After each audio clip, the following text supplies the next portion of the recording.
الله أكبر الله أكبر الله أكبر الله أكبر أشهد أن لا إله إلا الله أشهد أن لا إله إلا الله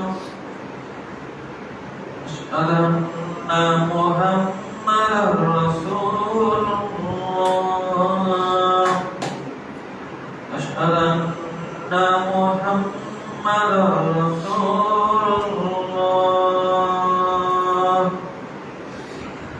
حي على الصلاة حي على الصلاة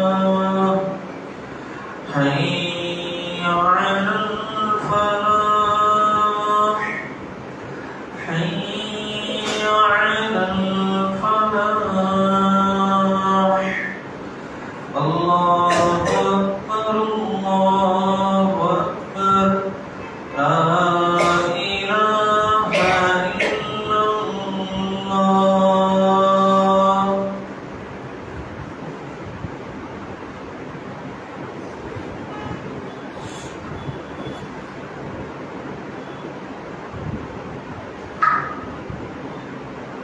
السلام عليكم.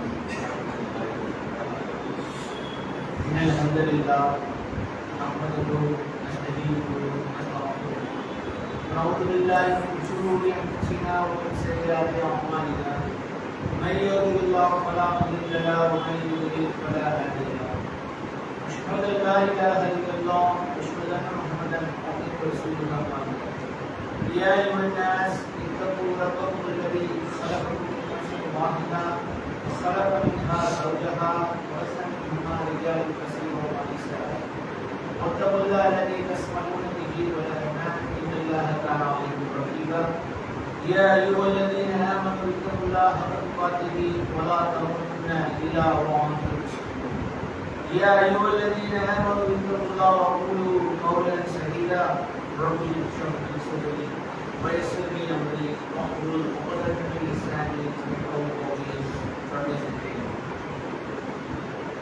எல்லாம் அல்ல அல்லாஹ்வின் நல்லடியார்களே, நாம் நாம் இன்றைக்கு ஏற்றுக்கொண்டிருக்கக்கூடிய இந்த இஸ்லாமிய மார்க்கம் பல நபர்களுடைய தியாகத்திற்கு பிறகு நாம் எல்லாம் இன்றைக்கு முஸ்லிம்களாக இருக்கின்றோம். குறிப்பாக இந்த இஸ்லாத்தை ஆரம்ப காலகட்டங்களில் ஏற்றுக்கொண்டு இதற்காக தியாகம் செய்த சஹாபாக்கள், அதற்கு அடுத்த தலைமுறையினராக இருக்கக்கூடிய தாபியீன்கள், தாபியீன்கள், அவருடைய உழைப்புகள் ஒரு உச்சபட்ச உழைப்பாக இருக்கிறது. அதிலும் குறிப்பாக இஸ்லாமிய இளைஞர்கள், முஸ்லிம் சஹாபாக்களாக இருந்தவர்கள், அவருடைய இளம் வயதில் அவர்கள் இந்த மார்க்கத்துக்காக கொடுத்த உழைப்பு, இந்த மார்க்கத்தை கற்றுக்கொள்ள வேண்டும் என்ற ஒரு ஆர்வம் தான் மட்டும் கற்றுக்கொள்ளாமல் இன்ன மக்களுக்கும் கற்றுக் கொடுக்கப்பட்டு அதன் வாயிலாக இன்றைக்கு உலகம் முழுவதும் இந்த மார்க்கம் இருக்கின்றது என்றால் பொதுவாகவே உலகத்தில் ஒரு மாற்றம் ஏற்படும். அதை குறிக்கக்கூடிய வகையிலும் அவர்கள் குறிப்பிடுவார்கள், இவர்களெல்லாம் இந்த நூற்றாண்டை சேர்ந்தவர்கள், இது போன்றவர்கள் இருக்கக்கூடியவர்கள். அந்த வகையில இன்றைக்கு நாம் இருக்கக்கூடிய ஜெனரேஷன் சி என்று சொல்லப்படக்கூடிய ஆபத்தில் நம்ம வீட்டு பிள்ளைகள் மாட்டிக்கிறாங்க. ஒரு பக்கம் பார்த்தா இந்த நவீன தொழில்நுட்பத்தை, டெக்னாலஜியை பயன்படுத்தி உலகத்துடைய உச்சத்துக்கு போகக்கூடிய காட்சியை பார்க்கிறோம். அதே டெக்னாலஜியை பயன்படுத்தி அதை ஒரு எண்ட் யூசராக, அதை ஒரு பயன்பாட்டாளராக இருந்து நம்மளுடைய வாழ்க்கையை தொலைக்கக்கூடிய ஒரு காட்சியை பார்க்கிறோம். இது பெரும்பாலானவர்கள் இளைஞர்களாக இருக்கிறார்கள். இதில் முஸ்லிம்கள் மாறுபட்டு இருக்கக்கூடியவர்கள் இல்லை என்று நிரூபிக்கக்கூடிய வகையாக முஸ்லிம் மக்களும் இதில் இருக்கிறார்கள். உண்மையில் ஒரு சிந்தித்து பார்த்தோம், நம்ம எப்படிப்பட்ட ஒரு மார்க்கம், பழைய கண்டுபிடிப்புகள் எல்லாம் இஸ்லாமியர் மூலியமாகத்தான் உலகத்திற்கு கொடுக்கப்பட்டிருக்கிறது. கணிதத்தில் மிகப்பெரிய போராக அப்படிப்பட்ட ஒரு சமுதாயத்தில் வாழையாக வரக்கூடிய ஒரு சமுதாயத்தில் இன்றைக்கு பார்த்தோமையானால் கல்வியில் ஓரளவுக்கு படிக்கக்கூடிய மக்களாக இருக்கிறாங்க. ஆனால் அறிவாற்றல், சிந்தனை திறன், இதில் நம்மளுடைய மக்கள் ரொம்பவும் பின்தங்கி இருக்கக்கூடிய ஒரு நிலையை பார்ப்போம். இது சமுதாயத்திற்கு மிகப்பெரிய ஒரு அச்சுறுத்தலை ஏற்படுத்தக்கூடிய விஷயம். நாம பாப்பா ஏதோ ஒண்ணுதானே, நம்ம வீட்டு பிள்ளைங்க அப்படின்னு கிடையாது. இதுல அனைவரும் பொறுப்பாளராக இருக்கிறார். குறிப்பாக பெற்றோர்கள் நம்முடைய பிள்ளைகளை குறித்து நாம் ரொம்ப கவனமாக இருக்கும். ஏன் சொல்றோம்னா, இன்னைக்கு நாம கண்கூடாக பார்க்கக்கூடிய விஷயங்கள் நிறைய விஷயம் சொல்லிட்டு போனாலுமே குறிப்பாக 2 விஷயத்தை குறித்து நான் பேச கடமைப்பட்டிருக்கின்றேன். இன்றைக்கு இந்த போதை பழக்க வழக்கங்கள், மது, புகைப்பிடித்தல், கஞ்சா, இது போன்ற விஷயம் எல்லாம் இன்றைக்கு ரொம்ப சர்வசாதாரணமாகிவிட்டது. சென்னை போன்ற பகுதிகளிலே, திரும்பிய இடங்களில் எல்லாம், கல்லூரிகளிலும், பள்ளி சாலைகளிலும், ஸ்கூல் வாசலாக இருக்கக்கூடிய ஒன்றை பார்க்கிறோம். ஒரு மிட்டாயாக என்ற வடிவத்தில் கூட இன்றைக்கு அது வந்துவிட்டது.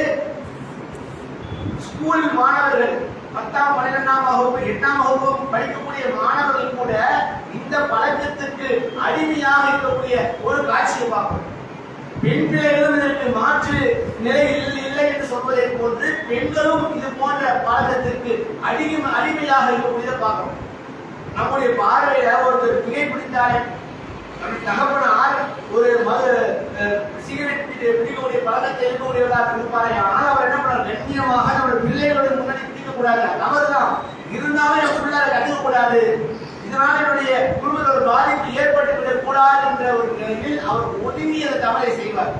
ஆனால் இன்றைக்கு பார்ப்போம், இது சோசியலிசம் என்ற பெயரில் பப்ளிக்ல ரொம்ப சர்வசாதாரண ஆண்களும் பெண்களும் இது போன்ற புகைப்பிடிக்கக்கூடிய ஒரு காட்சியை பார்க்கிறோம்.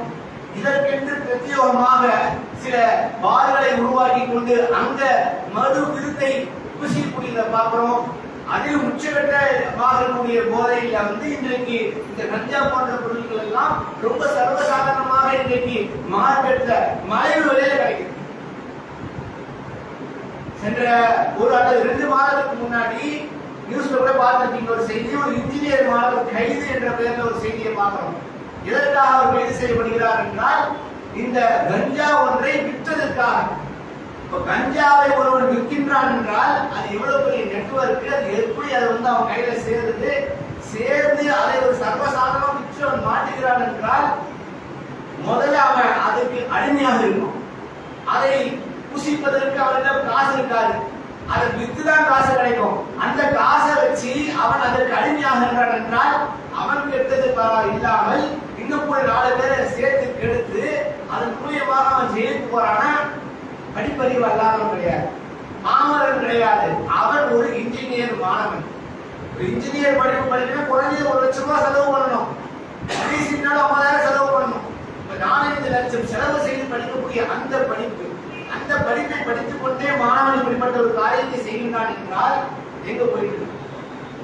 சென்ற வாரம் ஒரு 10 நாளைக்கு முன்னாடி பூந்தமல்லி ஹைரோடு, நம்ம பூந்தமல்லி ஹைரோட்ல ஒரு நட்சத்திர ஹோட்டலில் போலீஸுக்கு தகவல் வருது, இந்த மாதிரி கஞ்சாவை பூசித்துக் கொண்டு அதை குடித்துக் கொண்டு புகையை குடித்துக் கொண்டு ஆண்களும் பெண்களும் உல்லாசமாக இருக்கிறார்கள் என்ற ஏதோ தகவல் வருது.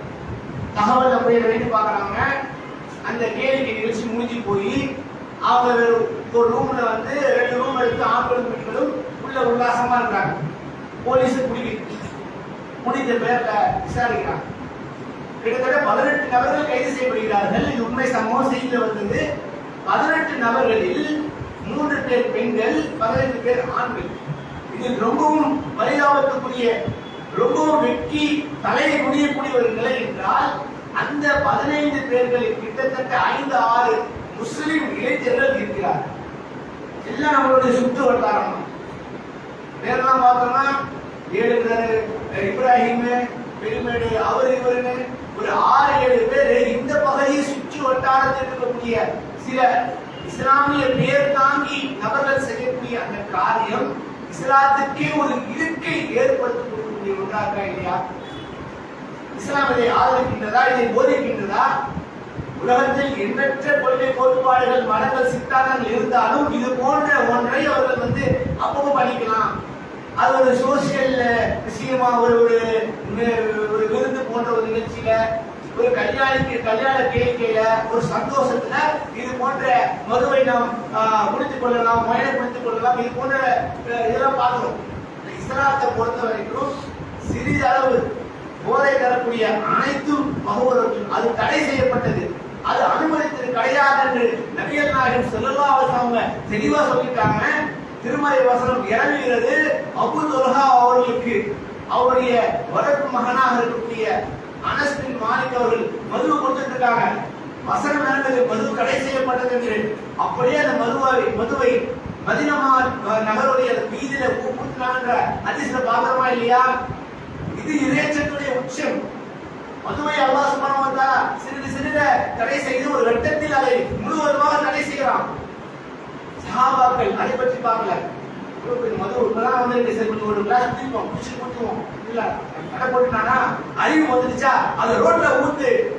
மதீனா நகரம் முழுவதும் அந்த வீதிகளில் மது ஆறுகள் ஓடியன என்பதை நம் வரலாறும் ஹதீஸிலும் பார்க்கின்றோம் என்றால், அப்படிப்பட்ட மார்க்கத்தில் வந்த நாம் இன்றைக்கு பார்த்தோமையானால் மதுவுக்கு எதிராக, இந்த போதைக்கு எதிராக நாம் எத்தனையோ விழிப்புணர்வுகள், எத்தனையோ பிரச்சாரங்கள் செய்து கொண்டிருக்கின்றோம். அப்படி செய்து கொண்டிருக்கக்கூடிய சமயத்தில் இது போன்ற பேர் தாங்கி இஸ்லாமியர்கள் பேர்ல இவர் செய்யக்கூடிய அந்த தவறு மார்க்கத்தை பாதிக்கக்கூடிய ஒன்றாக, இஸ்லாத்துக்கு களங்கத்தை ஏற்படுத்தக்கூடிய ஒன்றாக இருக்கிறது. நீங்க சொல்றீங்க பாருங்க, உங்களுடைய மக்கள் தானே, உங்களுடைய மார்க்கத்தை பின்பற்றக்கூடியவங்க தானே, முஸ்லீம் தானே, அந்த காரியத்தை செய்யறானே, பெண்களோட உல்லாசமா இருக்கிறானே, இது இப்படி பண்றான், இப்படின்னு ஒரு இனி பெயரை ஏற்படுத்தக்கூடிய ஒரு நிலைக்கு இது போன்ற அனைவர்கள் செய்கிறார்கள் என்றால் இன்னும் பிரச்சாரம், இன்னும் அவர்களை சீர்திருத்தக்கூடிய பணி நம்மை சேர்ந்ததாக இருக்கிறது. எப்போதெல்லாம் வாய்ப்பு கிடைக்கிறதோ இது போன்ற விஷயங்களை இளைஞர்களுக்கு நாம் ஊட்டிக் கொண்டே இருக்க வேண்டும். இன்னொரு பக்கம் பார்த்தோம் ஆனால் சினிமா மோகம், திரைப்படம், அதில் வரக்கூடிய அந்த நடிகனை ஒரு பெரிய மகானாக, பெரிய தலைவராக, இவர்தான் எனக்கு ரோல் மாடல். தாய் தந்தையை விட, பெற்றோர்களை விட, சொந்த பந்தங்களை விட, அனைவரையும் விட யாருக்கு உண்மை கொடுக்கிறான்? அவனுடைய நடிகர் அந்த துறையில் தோன்றும் போது காசு பணத்துக்கு ஒன்றும் இல்லாத, பீஸ் கடை விட காசு இருக்காது, 200 ரூபாய் 250 ரூபாய் காசை வச்சு டிக்கெட் வாங்கி படத்தை பார்ப்போம். எப்படியா செய்வோம்? அதெல்லாம் உயிரை கொடுத்து தயாரிக்குமா, தன்னுடைய பேருக்கு முன்னாடி அவருடைய பேரை அடைமொழியாக பயன்படுத்திக் கொள்வோம். இப்படிப்பட்ட முஸ்லிம் மக்கள் இன்றைக்கு இருக்கிறார்களா இல்லையா, இளைஞர்கள் இருக்கிறார்களா இல்லையா? எத்தனையோ சம்பவங்கள். அந்த ஒரு மாத காலம் அதற்கு முன்னாடி அரசியல் மாநாடுகள் என்ற பெயரில் நடந்த நிகழ்வுகள், ஒரு நடிகரை மையப்படுத்தி அவர் அந்த இடத்துக்கு வரார் இந்த இடத்துக்கு வரார் தகவல் வரும்போது அங்கோ ஜே என்று கூட்டக்கூடிய ஒன்றை பார்த்தோம். அதில் புர்காவை அணிந்து கொண்டு இஸ்லாமிய பெண்களும் இளைஞர்களும் இருக்கக்கூடிய ஒரு காட்சியை பார்க்கிறோம். அதுல ஏற்பட்ட தள்ளுமுள்ளு, அதுல ஏற்பட்ட பாதிப்பு, என் செருப்பு கிழிஞ்சு போச்சு, என் ட்ரெஸ் கிழிஞ்சு போச்சு, அறுத்து போச்சு, அப்படியே ஒரு சொல்லக்கூடாது. ரசூலாவை பார்த்தால் அல்லாஹ்வை பார்த்தது போன்ற ஒரு சந்தோஷம். பார்த்துட்டேன், நான் பிறந்த இந்த உலகத்தில் எதுக்கு நான் பிறந்த அதை அடைந்து விட்டேன், பார்த்துட்டோமா அவரை பார்த்துட்டோமா என்று அந்த பெண் தன்னுடைய குடும்பத்தாருக்கு அலைபேசியில் பேசி தெரிவிக்கிறார்கள். அதுல ஒரு சந்தோஷம், அது ஒரு பேரானந்தம். என்ன நடந்தது? சாதாரண மனுஷன் அவனுடைய பொருளாதாரத்தை ஈட்டக்கூடிய காரியத்தை அவன் செய்யறான். உங்களை மாதிரி மடையர்கள் அவனை நம்பி பொருளாதாரத்தை இழக்கிறீங்க, வாழ்க்கையை இழக்கிறீங்க. இதுல ஒரு சந்தோஷமாக குடும்பத்துக்கு போன் பண்ணி சொல்றாங்கன்னா அந்த குடும்பத்தாரும் அவர் கேட்கிறாங்கன்னா நைட்ல இருந்து இங்கதான் நின்றுட்டு இருக்கேன். எப்படியா அவரை பார்ப்பதற்காக இரவு முழுவதும் நின்று கொண்டிருக்கிறார்களாம். இதற்கு குடும்பத்தார்கள் அனுமதிக்கிறாங்கன்னா ஒரு பேசிக் மார்க்கத்தை ஆழ்ந்து அறிய வேண்டிய அவசியம் கிடையாது. ஒரு சாதாரண ஒரு இஸ்லாமிய கொள்கை கோட்பாடுகளை அக்கீதாவை தெரிந்திருந்தாலும் கூட இது போன்ற காரியம் சரியா தவறா, ஒரு பிள்ளைகளை இதற்கு அனுப்பலாமா அனுப்பக்கூடாதா என்று ஒருவரும் சிந்தித்து பார்க்க மாட்டோமா? இந்த அளவுக்கு கூட பேசிக் நாலேஜ், ஒரு அடிப்படை அறிவு கூட இஸ்லாமிய சம்பந்தமாக இல்லாததன் காரணமாகத்தான் இது போன்ற நிகழ்வுகள்லாம் ஏற்படும்.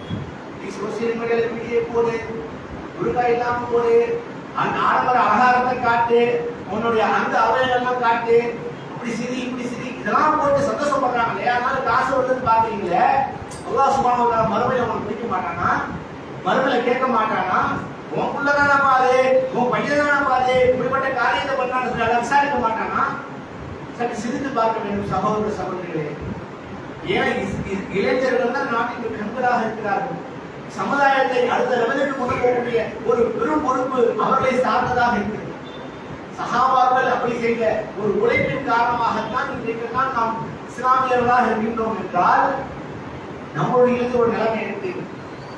இன்றைக்கு இந்த சபையில் இருக்கக்கூடியவர்களில் எத்தனை இளைஞர்களுக்கு, எத்தனை நபர்களுக்கு குர்ஆன் ஓதத்தில் குர்ஆனை மனம் விட்டு வைத்திருக்கின்றோம்.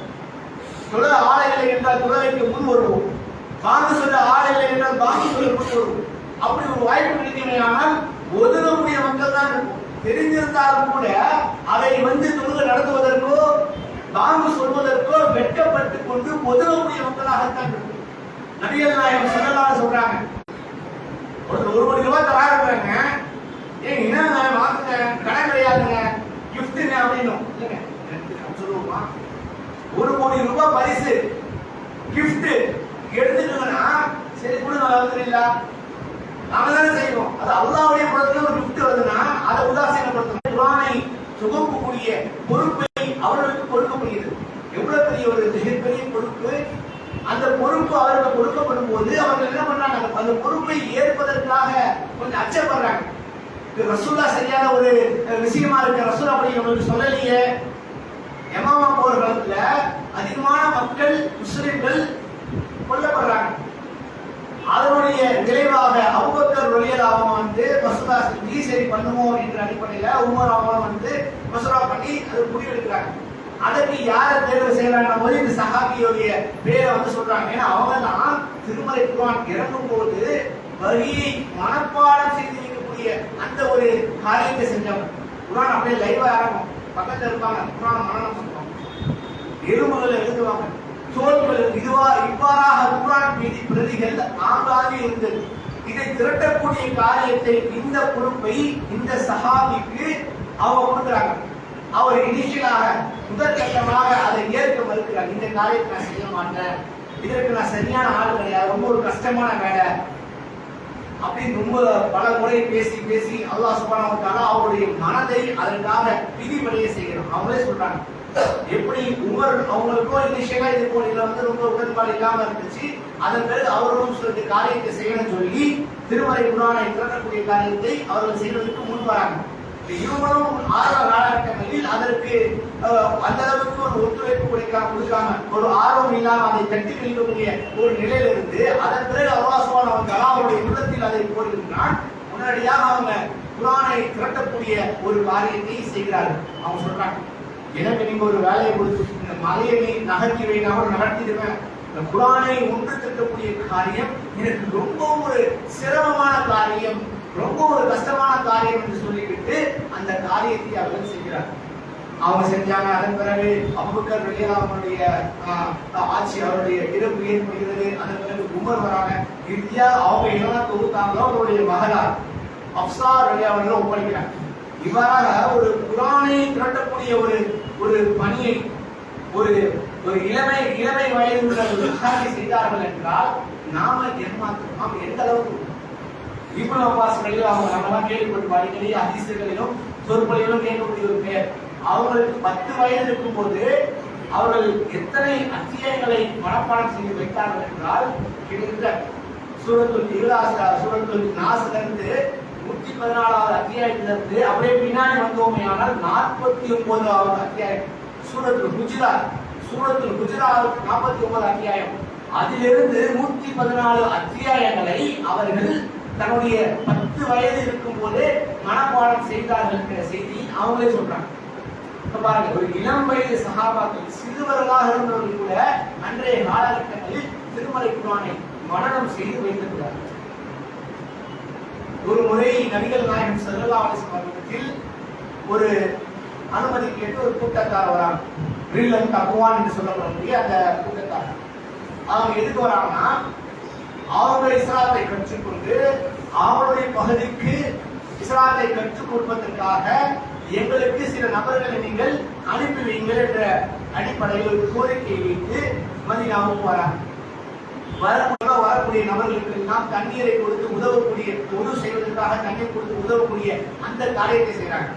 அது மட்டும் இல்லாமல் இதையெல்லாம் செய்து முடித்துவிட்டு ஓய்வு நேரங்களில் கடை வீதிக்கு சென்று மார்க்கெட்டுக்கு போய் உழைத்து அதில் வரக்கூடிய அந்த வருவாயை அந்த தொகையை அன்றைக்கு இருந்த திண்ணை தோழர்கள் என்று சொல்லக்கூடிய சஹாபிகளுக்கு அவர்கள் தர்மம் செய்வார்கள். இப்படிப்பட்ட காரியத்தை செய்த அந்த இளைஞர்கள் அந்த கூட்டத்தை சேர்ந்த சில நபர்களை கிட்டத்தட்ட 20க்கும் மேற்பட்ட நபர்களை நபிகள் நாயகம் ஸல்லல்லாஹு அலைஹி வஸல்லம் இவங்க கேட்ட அடிப்படையில் அனுப்பி வைக்கிறாங்க. அவங்க என்ன பண்றாங்கன்னா, ஒரு இடம் அழைச்சிட்டு போகும்போது ஒரு கட்டத்தில் அந்த 70 பேரையும் அந்த கயவர்கள் கொன்று விடுகிறார்கள். ஒரு சதி திட்டம் போட்டு ஒரு திட்டத்தை நாயகம் ஸல்லல்லாஹு அலைஹி வஸல்லம் சொல்றாங்க. இந்த ஹதீஸை அறிவிக்கக்கூடிய அனஸ் பின் மாலிக் ரலியல்லாஹு அன்ஹு அவருடைய மாமா அவர்களை என்ன பண்றாங்க, ஒரு ஈட்டி எடுத்து குத்தி அவருடைய உடலில் புகுந்து இந்த பக்கம் வரக்கூடிய அளவிற்கு ஒரு பயங்கரமான தாக்குதல் அவர்கள் மீது தாக்கப்படுகிறது. அந்த நேரத்துல அவங்க சொல்றாங்க, ஒரு ஷஹீதாகிறாங்க, அல்லாஹ்வுடைய பாதையில் தன்னுடைய இன்னுயிரை விடுறாங்க. இப்படிப்பட்ட நேரத்தில் அல்லாஹ் சுப்ஹானஹு வ தஆலாவை குறித்து அவர்கள் பெருமிதம் கொள்கிறார்கள். எங்களை அல்லாஹ் சுப்ஹானஹு வ தஆலா உவந்து கொண்டான், நாங்களும் அவர்களை உவந்து கொண்டோம்.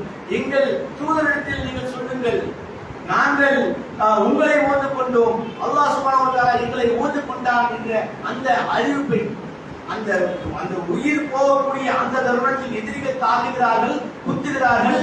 உயிர் போகக்கூடிய அந்த சமயத்தில் அவருடைய ஈமானிய உறுதி, அல்லாஹ்வுடைய பாதையில் மார்க்கத்துக்காக நம்முடைய தியாகம் செய்யறோம், நம்ம மௌத்தாகிறோம், நம்ம ஷஹீதாகிறோம், அந்த இன்பத்தை அவர்கள் பார்க்கிறாங்க, அந்த காட்சியை பார்க்கிறாங்க.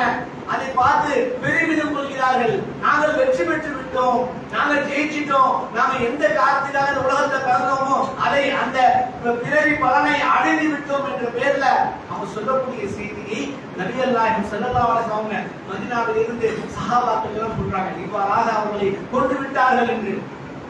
எந்த அளவுக்கு நபி ஸல்லல்லாஹு அலைஹி வஸல்லம் முடிச்சாங்கன்னா, எந்த அளவுக்கு அவங்க பதுவாவை இவர்களுக்கு எதிராக கேட்டார்கள் என்றால் எந்த அளவுக்கு கோபத்தோட இச்சத்தை இறந்தவன் எல்லாமே குர்ஆனை அறிந்த காரிகள், மார்க்க மேதைகள், மார்க்க இளைஞர்கள், மார்க்க அறிஞர்கள் அனைவரும் நடிகனே போத என்னென்ன சமுதாய சீர்கேடு இருக்கோ அதில் நம்முடைய இளைஞர்கள் நம்முடைய வாழ்க்கையை குறித்து இருந்து கொண்டிருக்கக்கூடிய ஒரு காட்சியை பார்க்கிறோம். அன்பான சகோதர சகோதரிகளே, நாம் சுதாரிக்க வேண்டும். நம்முடைய பிள்ளைகளிலிருந்து இந்த விஷயத்தை நாம் கண்காணிக்க வேண்டும். அவருடைய நடவடிக்கைகளை பார்க்க வேண்டும்.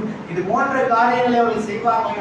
அவர்களை முறையிலே கிள்ளி சீர்திருத்தக்கூடிய ஒரு பணி நம்மை சார்ந்ததாக இருக்கிறது. குடும்பங்களாகி ஒவ்வொருவரும் பொறுப்பாளிகள். அல்லாஹ் சுப்ஹானஹு வ தஆலா தமது பொறுப்பை குறித்து மறுமையில் விசாரிக்க இருக்கிறான். அதனால் நாம் உள்ளவன் பள்ளிவாசலும் தொடர்ந்து இருக்கிறான், தொப்பி போட்டு போறான் வரான், கொடுத்து அணிஞ்சிருக்காங்க. அதெல்லாம் இருந்தாலும் கூட ஒரு கணம் நாம் நம்முடைய பிள்ளைகளை கவனிக்க வேண்டும். சின்ன பிள்ளை தானே, ஜாலியாக தானே இருக்கிறாங்க என்று விட்டு விடாமல் அவருடைய நடவடிக்கைகளில் சிறிதேனும் மாற்றம் ஏற்படுமையானால் அதில் முறையிலே கிள்ளி சீர்திருத்தக்கூடிய பணி நம்மை சார்ந்ததாக இருக்கிறது. நாம் எத்தனையோ நபர்களை சந்திக்கின்றோம். முக்கியமான நிலையில் இருக்கும்போது உம்மாவாப்பா வேணாம், ரசூலா வேணாம், அல்லாஹ் வேணாம், எனக்கு அவன் தான் வேணும், இந்த ரசிகர்கள் அப்படின்னு சொல்லி அந்த நடிகர்களுடைய பின்னால் போகக்கூடிய ஒரு காட்சியை பார்க்கிறோம்.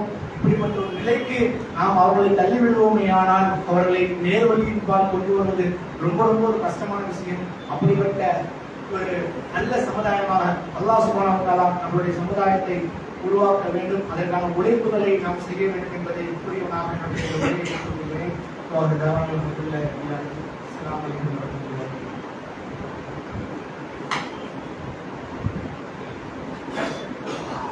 அன்பான சகோதரர்களே, ஏன்னா நான் உள்ள வந்திருக்கேன். இந்த ரூம் இடம் இருக்கு, இந்த பக்கம் இடம் இருக்கு, வந்துருக்காரு. பண்டிகை என்றாலே சந்தோஷம், குதூகலம், இன்பம், இது போன்ற ஒன்றை நாம் பார்க்கிறோம். பெரும்பாலான மதங்களில் சடங்கு சம்பிரதாயங்களில் நடக்கக்கூடிய இது போன்ற பண்டிகைகள் பொதுமக்களுக்கு இடையூறு ஏற்படுத்தக்கூடிய வகையில் தான் இருக்கிறது. சில பண்டிகைகளை தவிர்த்து குறிப்பாக நாம் எதிர்கொள்ளக்கூடிய வரக்கூடிய திங்கட்கிழமை தீபாவளி பண்டிகை என்ற பெயரில் கொண்டாடக்கூடிய அந்த பண்டிகையில் வெடிக்கக்கூடிய வெடிகளும் அதனால் வரக்கூடிய புகைகளும் அதனால் வரக்கூடிய அந்த குப்பையும் சுற்றுச்சூழலை மாசுபடுத்தக்கூடிய ஒரு காரியமாக இருக்கிறது. ஏதோ இருந்த பெரும் மடங்கு இருந்தது இப்ப குறைஞ்சிருக்குது, அதை மாற்று கருத்து இல்லை. இருந்தாலும் ஒவ்வொரு ஆண்டும் இது போன்ற நாட்களில் ஏற்படக்கூடிய அந்த பாதிப்பு, தீ பாதிப்பு இருந்தாலும் சரி, ஒரு வெடித்து விபத்து ஏற்பட்டாலும் சரி, அல்லது இந்த புகையின் மூலியமாக மாசுபடக்கூடிய அந்த ஆஸ்துமா, இந்த சுவாச கோளாறு இருக்கக்கூடியவர்களுக்கெல்லாம் இந்த புகை ரொம்பவும் ஒரு நச்சுத்தன்மை வாய்ந்ததாக இருக்கும். கர்ப்பிணி பெண்களுக்கும் குழந்தைகளுக்கும் அதை சுவாசிக்கும் போது அதனால் பல அலர்ஜிகளும் வியாதிகளும் உண்டாகக்கூடிய ஒன்றாக இருக்கும். அதே போல பார்த்தோமே ஆனால் இந்த வயதான குறிப்பாக இருதய பாதிப்புள்ள நபர்கள் இது போன்ற அந்த திடீர் வெடி சத்தத்தை கேட்கும் போது அதனால் அவர்கள் அதிர்ச்சி விட்டு உயிர் போகக்கூடிய நிலையெல்லாம் ஏற்பட்டிருக்கிறது. இதை கவனத்தில் கொண்டு குறிப்பாக அரசாங்கம் இது போன்ற ஒரு சட்டத்திட்டங்கள் போட்டிருக்காங்க. 10 மணிக்கு வெடிக்கூடாது, 6 மணிக்கு வெடி அப்படின்னு சொன்னாலும் கூட அது நடைமுறையில் இருப்பது ரொம்ப குறைவாகத்தான் இருக்கிறது. இதனால் பொதுமக்களுக்கு அதிகமான பாதிப்பும் இருக்கிறது.